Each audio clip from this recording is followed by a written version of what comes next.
You're watching Inside Utah Politics. Time now to dig deeper into some of the big stories of the week with the Inside Utah Politics panel. This week we have State Representative Patrice Arent and Salt Lake County Council Chair Amy Winder-Newton. Glad to have both of you with us. Thanks so much for being here. Thank you. Thank you. Boy, kicking off the new year in an interesting way. Let's hit right on the op-ed coming from Mitt Romney. Caught a lot of people by surprise, but I'm seeing a lot of Utah Democrats stand up and applaud it. Why? I think he made some excellent points that the president has to be one that really unites us and inspires us, and that's not what's happening. He wants the president, well, he says the president actually falls short in terms of integrity and honesty. And he talked about the president and the world stage and how there was a Pew study in 2016, and in that study, 84% of the people in Canada, Sweden, England, France, Germany said that they trusted the American president to do the right thing on world affairs. A year later, 16% said no, they didn't trust the president to do that. And I agree, we have concerns, and I don't just think it's Utah Democrats that applauded that op-ed. Let's talk about that. Did it sit well with most Utah Republicans as well? I think the majority of Utahns feel exactly the same way Mitt Romney does about the president. And so he knows his constituency, and I think that he's speaking very closely to the values that Utahns align with there. That being said, it's always interesting to find out kind of what's his motive there. I'd love to know what his motive. I mean, you have Senator Hatch, who kind of took the opposite approach, and he's gone out very supportive of President Trump and been able to get a lot of things because of that. So this is an interesting approach. So when you talk about strategy, that is somewhat of a mystery. He could have been just simply setting the stage for the next 6 years, but people immediately went to, is this a 2020 setup? What do you think? I think he was just stating how he felt. I don't know that there's anything to read behind that. I'd love to know from him and his staff, though, what the motive is. Any thoughts there? I don't know the motive, but I think he wanted to say, I'm not your normal freshman. I'm more important than another freshman, and I'm going to get all this publicity even before I've been sworn in.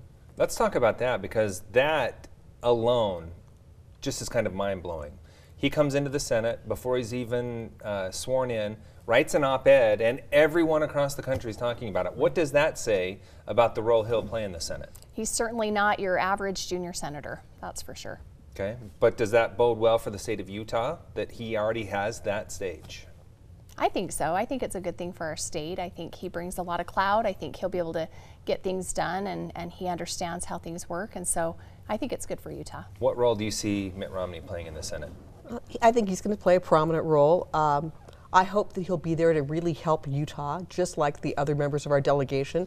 I certainly think that Congressman McAdams is there to really work for Utah. We'll get to that more in just a minute, but one last question for you.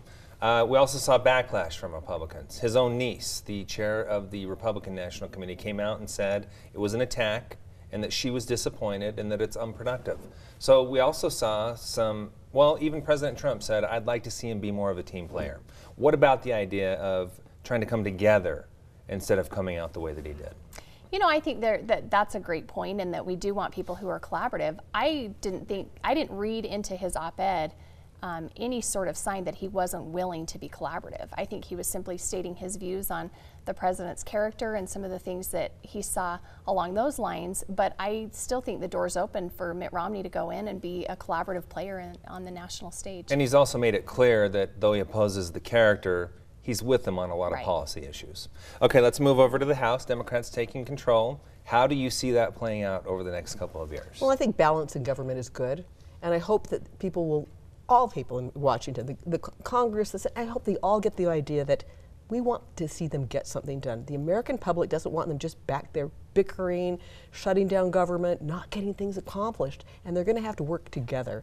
And I think there's some issues they can work together on. We've heard them talk about infrastructure, lowering drug prices. I'm sure there are many others, but we want them to work together and get things done. Do you see them working together? They control one chamber, but the presidency and the Senate still controlled by Republicans. There's a lot at stake for Democrats in the federal government, and that's because they need to be able to get some things done to show that they're going to be able to win again in 2020 and continue to do things for the country. So I think they have no choice but to have to be collaborative, which will be interesting to see how they work with the president and with the Republicans in the Senate to do that. But I think all eyes are on them, and they have no choice but to have to be successful. Okay, let's get specifically to our lone Democrat in the congressional delegation, now Representative Ben McAdams.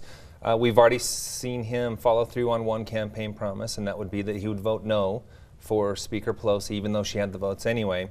What role do you see Ben McAdams playing in the U.S. Senate? I have known Ben since he was in college, and he's a person that can work with people on both sides of the aisle. He's a bridge builder. He works in a bipartisan way. I think he's the perfect person to go back there and try and bring people together. You have some interesting perspective here because you've worked with Ben. You're a Republican. He's a Democrat at the county level. How do you see him playing out in the House? You know, I think it's good when we have moderate Democrats that can go in and try to help do what we had talked about, be a bridge builder and get things done on behalf of their House. And I think that it'll be interesting to watch as Ben moves forward and does that. And as a freshman, you never know how things are going to play out. You don't know if his vote today is going to hurt him in committee appointments or how that's going to play out. So it'll be interesting to watch and see. What about that delicate balance of, you know, representing what is a fairly conservative district as a Democrat? Are national Democrats looking at him, and are they going to be angry over the approach he takes, or do they look at that and say, we understand what he needs to do to get reelected? I think that's exactly right. They understand what he needs to do. They understand who he is and what his district's about. And he didn't get the pressure during the campaign. I don't think he's going to get the pressure in Washington to change. They respect him for who he is. Okay, so he moves on, which means we have him to replace now at Salt Lake County Mayor. 3 candidates stepping up, 2 of your colleagues on the county council.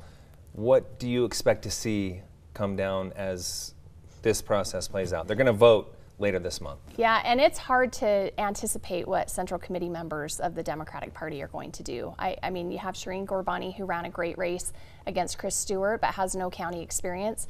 And then you have Jenny Wilson and Arlen Bradshaw, 2 of my colleagues, who do have that in-depth county experience. And personally, I hope to see one of my colleagues get that, because I think that it's important that we have somebody with the background knowledge there, and they're both great to work with, and I can work well with either of them. But it'll be interesting to see how the delegates and the Central Committee members vote on this. Your thoughts? There's a lot of campaigning going on. We have 3 fabulous candidates, and I feel really good about all of them. The decision will be made on January 26th.